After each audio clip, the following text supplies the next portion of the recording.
go ahead and hit that like and subscribe button. Or if you have any questions or comments, please leave it in the comment section. So I'm going to go ahead and get started. And how did I go from that physique to another? Well, let me just start off by saying that was a 2 or 3 year span.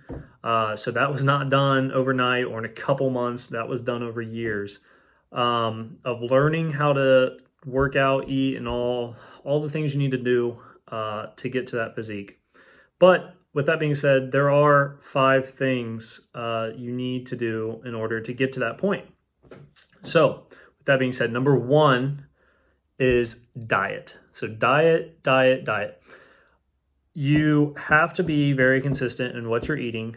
For me, I was eating, I'll show it right here on this page, but I was eating chicken and rice, tilapia, peas, yogurt, blueberries, oatmeal. I'm not a very big morning person, but I was slightly under 2,300 calories. So you have to be at a calorie deficit, and you can look online of what your calorie deficit is, depending on how active you are and your current state. And with that being said, those calculators online or what you see online is just kind of a generic guideline, and you're going to have to tweak it depending on how you're doing after a while. So anyways, you have to diet, be consistent. The other thing too that I did during this period is I did not do a cheat meal for at least 3 weeks. And when I did my cheat meal, it was a healthy cheat meal. So most of the time, I treated this like I was a physique competitor. But most of the time, when you do a cheat meal, you're supposed to do it in a healthy way, not an unhealthy way, which is what a lot of people do. And I sometimes do it now. Just because you still want to enjoy life, right? But if you're trying to just see how shredded you can get, then you need to make it a healthy cheat meal rather than kind of a dirty cheat. I had like a yogurt little parfait thing up in Columbus, and it was good, but that was my little cheat meal for 3 weeks. So that's number 1. Number 2 is sleep intake. Sleep intake is very, very important, and I don't do it now, but if you're wanting to get to that state and take very, very seriously, then you should be at least getting 7 to 8 hours. This helps your muscles recover. This helps your metabolism. Helps you not snack at night, which a lot of people struggle with. So there's a lot of pros to it. So that's number 2. Number 3, to get to this point, is your water intake. Your water intake is very important. Supposedly, it's also linked with increasing your metabolism if you drink it throughout the day. So when I was getting to this point, I drank almost a gallon in the morning, and then I tried to drink another gallon throughout the day. There was times where it was just a whole entire gallon throughout the day. But I would recommend if you're just starting out to at least try to get a half a gallon in a day, and then getting up to a gallon for a full day. 8 cups is a good recommendation as well if you want to start out, but it's easier for me just to carry around a jug just so I can kind of monitor where I'm at. 4 is to make sure that you are getting to the gym and you're working out very consistently and very hard.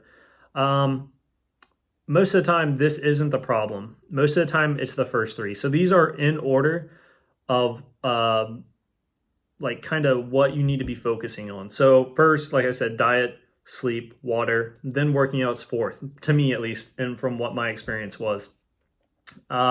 Working out, I spent like an hour and a half or 2 hours at the gym, which is a very long time. You don't need that time to get like shredded and get abs.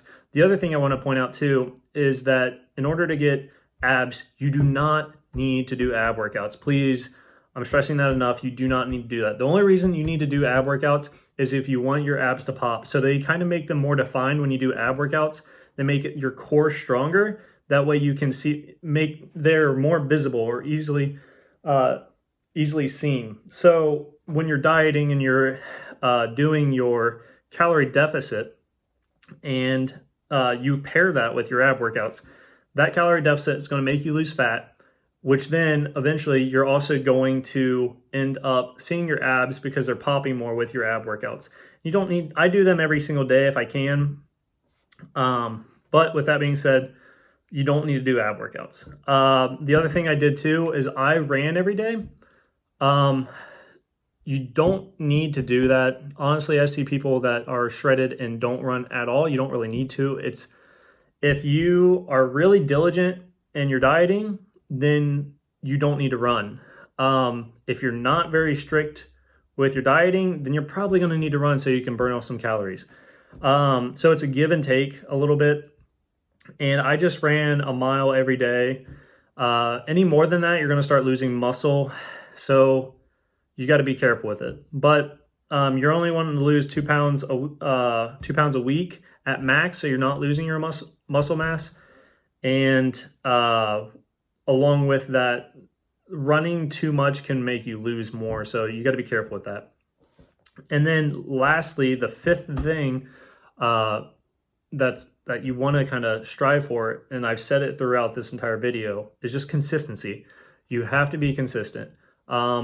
If you're trying to get abs and be like super shredded, like, I don't know, 8 or 10% body fat percentage, then yeah, you're going to need to be very consistent. And on top of that, just not do cheat meals very often.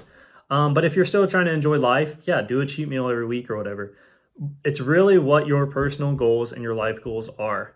But with that being said, overall, my recommendation is just to get in the gym, start eating right, kind of watch videos, figure out how to do it, and go from there. And you can kind of tweak your diet. But that's pretty much all it is. The other thing I do want to point out, this is like, if you want to call it a 6 or a 7 number, is you got to be careful with what you see online. So yeah, that thumbnail picture I have up on this video looks really great.